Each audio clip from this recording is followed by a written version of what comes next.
Marcel, how good can this defensive back group be? Uh, it's still too early to tell. We still got a long way to go. Uh, we have a bunch of young guys that every day, they're starting to improve. But you won't know, you know, for at least 2 or 3 weeks. Is there a young guy or two that's making early strides? Uh, they're all. I mean, it's hard to tell right now because just we don't have everything in. So right now, they're kind of. It's going so fast for them right now that they'll make a play here, but then they'll make a mistake here. So just give them about a week or two, like I said, and we'll have a better feel for it. How different is Devonte Harris from this time a year ago? Well, he's a lot stronger. He's been here for a year. He has a good feel for what we're trying to do. And he just understands everything. He works his butt off. Now that's the one thing that I will say, and he knows that for him, being 180 pounds, that he's going to have to tackle, and so that's one thing that he knows he has to do, and he's been doing it every day. And his coverage skills was never in question, right? It was just his ability to tackle. Pretty much, but now I wouldn't say he's quite where he needs to be yet as far as that, but that probably was the strength of his game.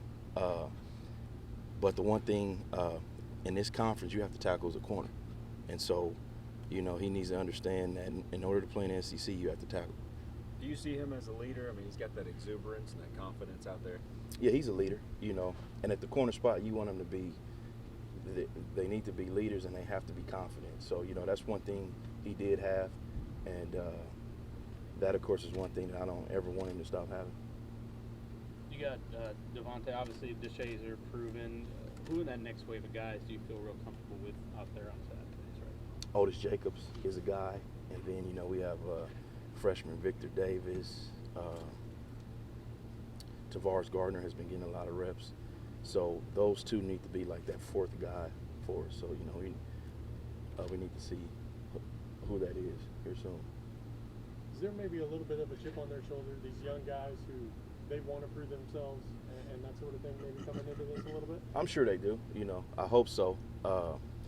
What's tough it's so early in camp. We still haven't been in full pads, so to really get a gauge on what they can do is really hard for me to tell right now. They move well.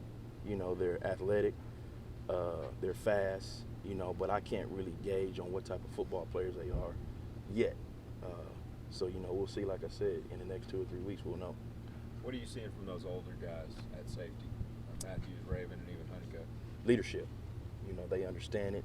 They understand what we're trying to do.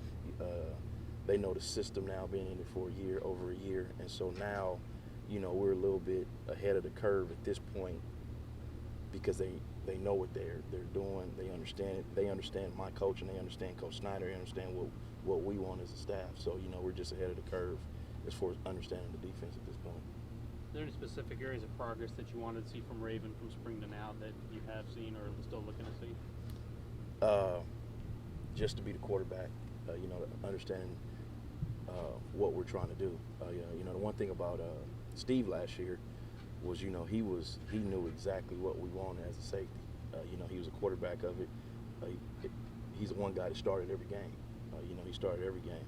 So, we need to get that safety back there that understands it, can make checks and stuff like that. So he needs to kind of take that next step and be that guy. Anything else? Coach Sumlin yesterday talked about tempo with the younger guys. Where is that tempo at right now, and how do you hope to progress that as camp goes on? Well, today, like I said, every day is a different step. Today was their first day in half pads and uppers, and so I'm sure that weight with the speed we're going was probably a little bit of an off for them. So, they'll get there. They're probably not where they need to be, but as we keep going and they get a better feel for what we want and what we expect, we'll be fine. How important is Tony Hurd to the room, not just the locker room, but the meeting room? Tony Hurd is, he's a leader of my group. Yeah. To be honest with you, because he's a guy that can do it, on the field and off the field. He's a guy that's smart. He works hard. He's a senior. He's played. He's made plays. And so he kind of is that guy that's kind of done it all, and you know he's the true leader. And for me, you know, he kind of helps me a little bit because if a guy has a question, and I'm over there with one guy, he can kind of help out, you know, whoever, you know, because he's played it all. He's played corner, nickel, and safety. So you know he understands the defense as well, and he's a student of the game. You know, he's like having another coach on the field, which is kind of what you want as a coach. The more you can get him to be like you, then you know you can be pretty good as a group. Do you have a feeling that he's one of those guys that really wants to prove he deserves to be out there all the time? Because you've mentioned he's played, Right. But like now, this is his time. He's Right. been waiting for this opportunity. Right. Yeah, he does. You know, I know he's a guy that he wants to play pro, and so you know what I told him was, you know, just give it all you got, and at least you can say, hey, if you don't make it, you know, I gave it all I got, and hey, if you do make it, then great. So. It's pretty seldom that you get guys with a mental acumen for football and even off the field as well, like Stephen Terrell one year and then Tony Hurd, back-to-back years with guys like that. Right, right. And you hope as a coach that you have more than less. So, you know, to me, I'm trying to get it to where we have at least 4 or 5 guys we can have out there on the field is, you know, the same. And it's going to take some time. You know, the longer that I'm here as a coach and the more guys I have in my room year after year, the more they'll understand what I'm trying to do as a coach. Well, can you keep a guy like Tony, the way you're describing him? Can you keep a guy like that off the field? Hopefully not, you know, because, you know, he's a guy that does everything right. So I'm not trying to find out if we can keep him off the field because he's making plays right now. So hopefully, you know, he stays on the field. So y'all play with 5 defensive backs a lot this year? We'll switch up. I mean, you know, we play it all. So, you know, we might have 4, we might have 5, we might have 6 sometime. Anything else? Thanks, Coach. Okay, thanks.